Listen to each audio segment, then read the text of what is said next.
بسم اللہ الرحمن الرحیم۔ معزز ناظرین و سامعین،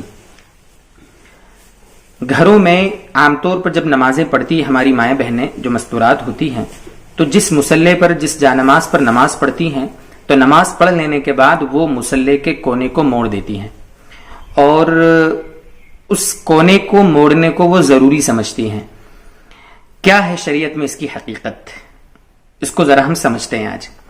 اصل میں ہوتا یہ تھا کہ پہلے زمانے میں جب عورتیں نماز پڑھتی تھیں یا آج بھی جو سمجھدار عورتیں ہیں وہ جب نماز پڑھتی ہیں تو مصلے کو وہ اس لیے موڑ دیتی ہیں کہ نماز پڑھ لینے کے بعد فارغ ہو جانے کے بعد چونکہ وہ جس طرح نماز پڑھتی ہیں قاعدے کی حالت میں اسی طرح ذکر کرنے لگتی ہیں، تسبیحات وغیرہ پڑھتی ہیں، تو کسی نکلنے والے کو، گھر کے کسی آدمی کو اگر وہاں سامنے سے نکلنا ہے تو اسے شبہ نہ رہے کہ یہ نماز پڑھ رہی ہیں یا نہیں پڑھ رہی ہیں، تو وہ کونے کو عورتیں موڑ دیتی ہیں کہ نماز میری ہو گئی ہے، اگر کسی کو نکلنا ہو تو سامنے سے نکل جاؤ، میں تسبیح پڑھ رہی ہوں۔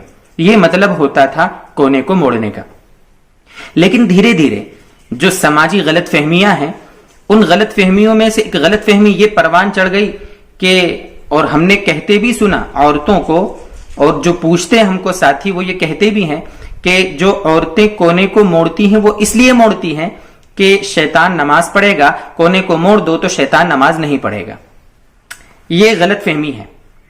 دوستو بزرگو، اسی طریقے سے ایک بات اور سمجھو، قرآن پڑھ رہے ہیں، مان لو ہم قرآن شریف کی تلاوت کر رہے ہیں، کوئی اہم کام آیا، منٹ 2 منٹ 4 منٹ کے لیے ہمیں جانا پڑا، تو اس وقت بھی یہ بولا جاتا ہے کہ قرآن کریم کو بند کر دو ورنہ شیطان قرآن پڑھے گا۔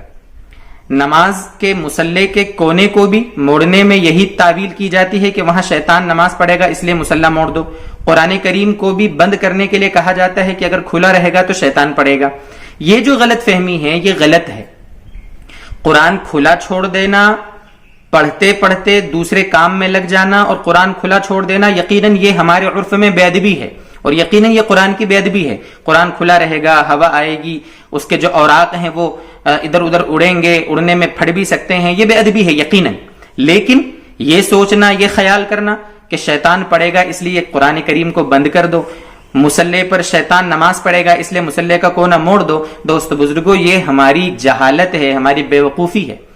شیطان تو کافر ہے، قرآن و حدیث سے یہ بات ملتی ہے کہ شیطان اللہ کا بہت بڑا نافرمان ہے، تو وہ کیسے قرآن پڑھے گا، وہ نماز کیسے پڑھنے لگ جائے گا، وہ تو کافر ہے۔ اگر وہ قرآن پڑھنا لگایا تو پھر وہ اللہ کا اور ہمارا دشمن کہاں رہا؟ وہ تو نماز سے روکتا ہے نہ کہ نماز پڑھتا ہے، وہ تو قرآن کریم پڑھنے سے روکتا ہے نہ یہ کہ وہ قرآن پڑھتا ہے۔ اس لیے اللہ کے واسطے جو بھی بات آئے، ہم بار بار آپ سے عرض کرتے ہیں کہ دین کے جاننے والوں سے، دین کے ڈاکٹروں سے ہر بات میں ہم مشورہ کریں، ان سے معلومات لیں، ان سے مذاکرہ کریں، اس کے بعد صحیح جو شریعت ہو، صحیح جو دین ہو اس پر عمل کریں۔ اللہ ہم کو سمجھا دے۔ وآخر دعوانا ان الحمد للہ رب العالمین۔